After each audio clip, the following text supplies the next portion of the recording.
আপনি বলেন এমন কি বস্তু রয়েছে সেই বস্তুটা বেশি বেশি করে মানুষকে জাহান্নামে নিয়ে যাবে। তখন আল্লাহর নবী দুইখানা কথা বললেন, আল ফারু ওয়াল ফার। এক নাম্বার হলো মুখমণ্ডল, দুই নাম্বার হলো লজ্জাস্থান। এক নাম্বার মুখমণ্ডল, দুই নাম্বার লজ্জাস্থান। এই দুইটা বস্তু মানুষকে বেশি জাহান্নামে নিয়ে যাবে।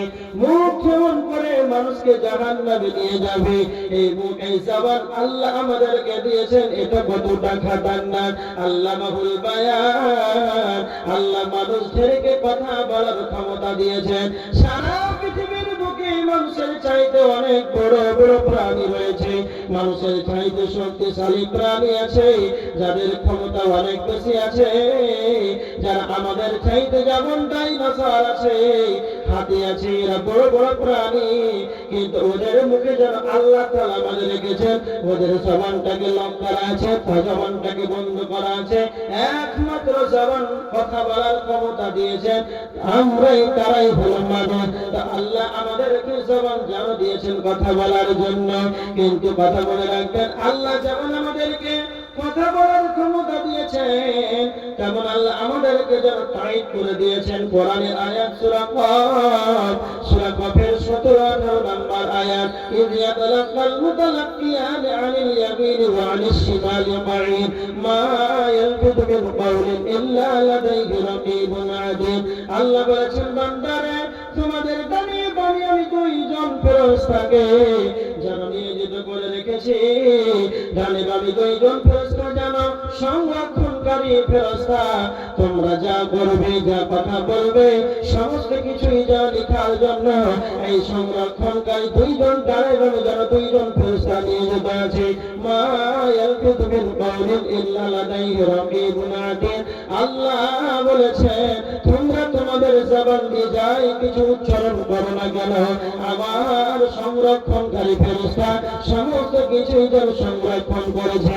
তা আমার আল্লাহ বলছেন, গোলাম রে, আমি যেমন তোমাদেরকে কথা বলার ক্ষমতা দিয়েছি, অনুরূপ আবার তোমাদের ডানে বামে যেন সংরক্ষণকারী ফেরেশতা রেখে দিয়েছে।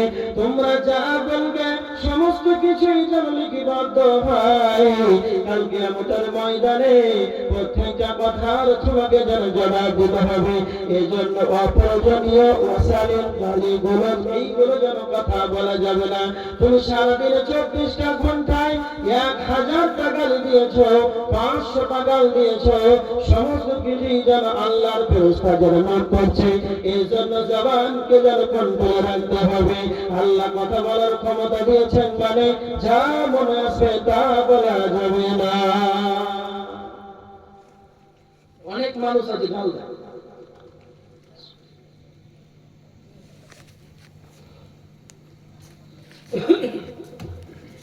অনেক মানুষ আছে গাল দেয়, নোংরা কথা বলে, অপচয়, অশালীন, অহেতুক, বেকার, অনর্থক বেশি বেশি কথা বলে। এটা ঠিক না। কেন? খুব ভালো করে শুনে, আপনি যা বললেন সব নোট হচ্ছে। অনেক মানুষ আছে চায়ের দোকানে যায়, সকাল হলে চায়ের দোকান, এই চায়ের দোকানে 5 টাকা দিয়ে 1 কাপ চা খায়। আর যেগুলা বুড়া শ্রেণীর মানুষ আছে, ওরা 2 ঘন্টা 3 ঘন্টা এই বসে থাকে, আর ওই 3 ঘন্টা ওই চায়ের দোকানে প্রধান বক্তা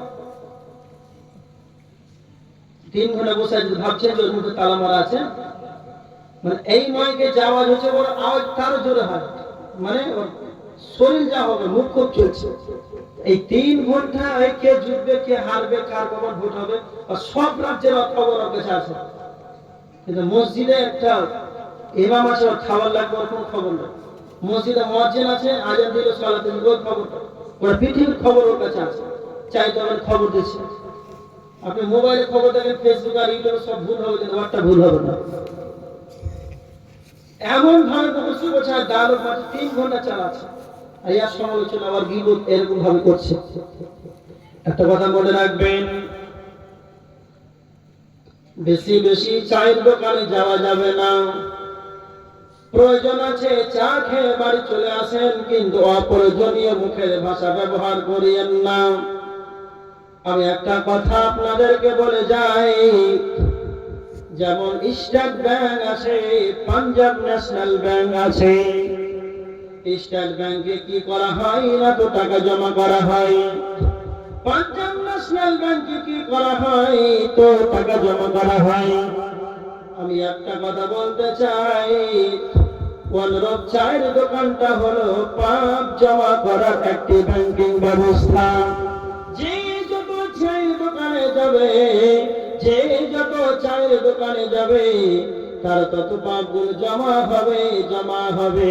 3 ঘন্টা করে যদি দিনে লেকচার দেয়, মানুষের গীবত করে, পরনিন্দা করে, সমালোচনা করে, 1 ঘন্টা করে যদি 24 ঘন্টায় একটা দিন 1 ঘন্টা চায়ের দোকানে কাটায়, গীবত করে, তাহলে 30 দিনে 30 ঘন্টা। এইরকম ভাবে 50 বছর চায়ের দোকানে প্রধান বক্তা। কিয়ামতের ময়দানে আপনি কি হিসাব দিবেন তা আপনি প্রস্তুত থাকেন। এজন্য আল্লাহর নবী বলেছেন, মান কানা ইউমিনু বিল্লাহি ওয়াল ইয়াউমিল আখির, যদি তোমাদের আল্লাহর প্রতি যদি ঈমান আসে, যদি তোমাদের আল্লাহর প্রতি ঈমান থাকে, আখিরাতের প্রতি যদি ঈমান থাকে, ফালিয়াকুল খায়রান, তবে তোমরা ভালো ভালো কথা বলো, নচেৎ তাহলে আসুন তোমরা চুপ থেকে যাও। অপ্রয়োজনীয় কথা বলা যাবে না। প্রয়োজন আছে কথা বলো, নচেৎ চুপ থেকে যাও। অপ্রয়োজনীয় কথা বলা যাবে না। অপ্রয়োজনীয় কথা বলা যাবে না। আর একটু দেখেন, আপনাদেরকে একটু কথা, একটু সামান্য গল্প বলে একটু চুপ থাকেন। দেখেন আল্লাহ রাসূল বলছেন, ফালিয়াকুল, কথা বলো ভালো, প্রয়োজন আছে কথা বলো, নচেৎ আউলিয়াস, চুপ থেকে যাও। এটা কথা বলছে আপনাকে, ভালো করে শুনে। সমাজে এমন মানুষ আছে অনর্থক বেশি কথা বলে। আর আপনাদের গ্রামে একটা ছেলে আছে, ছেলেটার নাম আব্দুল্লাহ, পড়াশোনা করছে জামিয়া সালাফিয়া, বানারস, উত্তরপ্রদেশ। ভালো মাদ্রাসায় পড়ছে, ভালো ছাত্র, ভালো স্টুডেন্ট। আপনাদের গ্রামে যখন ছুটিতে বাড়ি আসে রমজান মাসে, প্রত্যেকদিন ইশার পর তাবলীগ করে, মানুষদেরকে ধরে ধরে কথা বলে, সালাত আদায় করে, যাকাত দাও, উযু করার নিয়ম বলে। মানে যখনই আব্দুল্লাহ যখনই কথা বলে, খুব ভালো ভালো কথা বলে। আবার ছেলেটা যখন ঈদের শেষে 10 দিন পর চলে গেছে, ওর জন্য মানুষ তাকিয়ে থাকে যে আবার কখন বাড়ি আসে। হয় না এরকম? কুরবানিতে এসেছে, আবার কুরবানিতে 15 দিন ছুটি, তো মানুষকে তাবলীগ করছে, ভালো ভালো কথা বলছে, দেশ বিদেশের খবর বলছে, কি অবস্থা, কি কোথায় কি হচ্ছে। মানে ওর মুখে ভালো কথা ছাড়া কোনো কথা কিছুই নাই। তো সমাজ ওর মুখ পানে চেয়ে আছে, কখন ছেলেটা বাড়ি আসে। এরকমটা হয় না? হয় না? আপনাদের গ্রামে এমন একজন চাচা আছে, 5 টাকাতে 4 ঘন্টা লেকচার দিচ্ছে প্রধান বক্তা চায়ের দোকানে, ওর দিকে কেউ তাকায়? ও দেখলে সাইডে বলা, কখন ধরে নিবে তো 5 ঘন্টা ছাড়া গতি নাই, আছে না? তো যে যত বেশি কথা বলবে, ওকে মানুষ 5 কাটিতে দূরে পালাবে। আর যে যত কম কথা বলবে, কথা বলবে তো ভালো বলবে, সমাজ ওর জন্য অপেক্ষামান হয়ে থাকবে। এত বুঝতে পেরেছেন? আমরা কম কথা বলবো না বেশি কথা? হ্যাঁ, কম কথা। এবার দেখেন আল্লাহ রাসূল যে বললেন ভালো কথা বলো না, চুপ থাকো।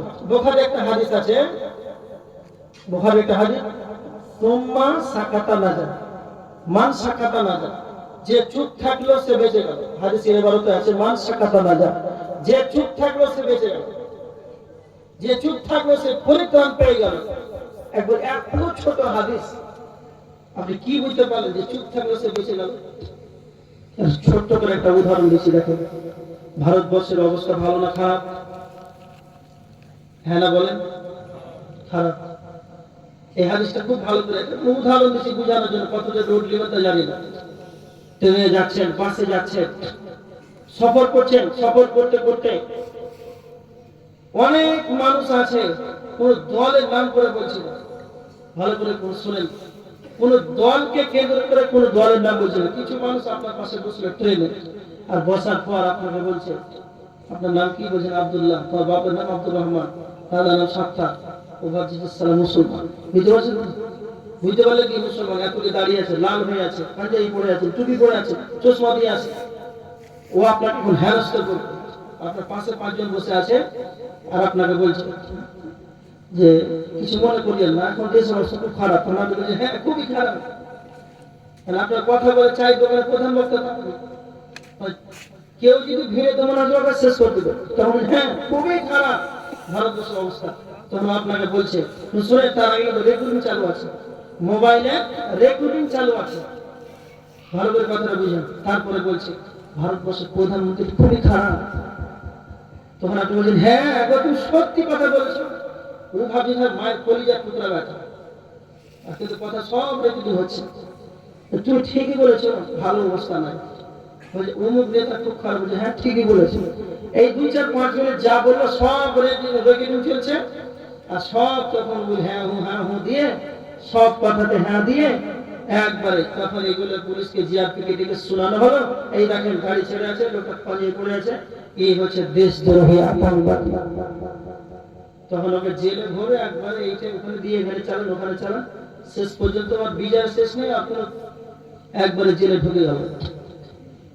হাদিস আপনাকে এই জন্য বোঝানোর জন্য বললাম, যদি কেন আপনাকে বলতে এই খারাপ ওই খারাপ এই খারাপ দেশ খারাপ, আপনি বলতে চুপচাপ, মানে ভাবছেন যে আমি কথা বলতে জানি, এরকম ভাবে যদি চুপ থাকতো লোকটা বাঁচত না। এটাই আল্লাহ রাসূল বলছেন, মান সাকাতা নাজা, যে চুপ থাকলো সে বেঁচে গেল। আর বর্তমান অবস্থা চুপ থাকেন, ইহকালও বাঁচবেন আখিরাতেও বাঁচবেন। আচ্ছা, অনেকক্ষণ আলোচনা করলাম। বাইরে কত দিন? 12:15 আর 15 মিনিট কত 19 হয়ে গেল। এসেছি কটার সময়? 11টা এসছি, 10টা 19 এসছি। ভয় থাকে না, ফেরস্তা আছে না। কত?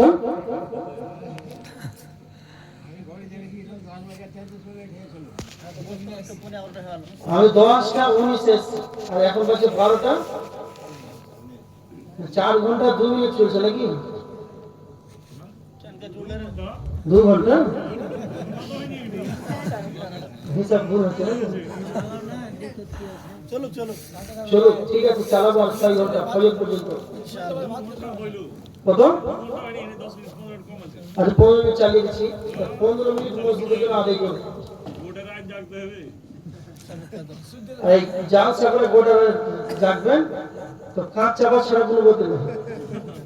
হ্যাঁ জি, এখন রাতে যে একবার তাহাজ্জুদ পড়ে কেনে কেটে চোখের পানি ফেলে সব খামালেন, জালসা শুনে যা শুনলেন এখন আমল করতে হবে। রাত বেশি হলো, সবকাতের রাত, ইবাদত বান্দাগি বেশি করতে হবে নাকি হুজুর?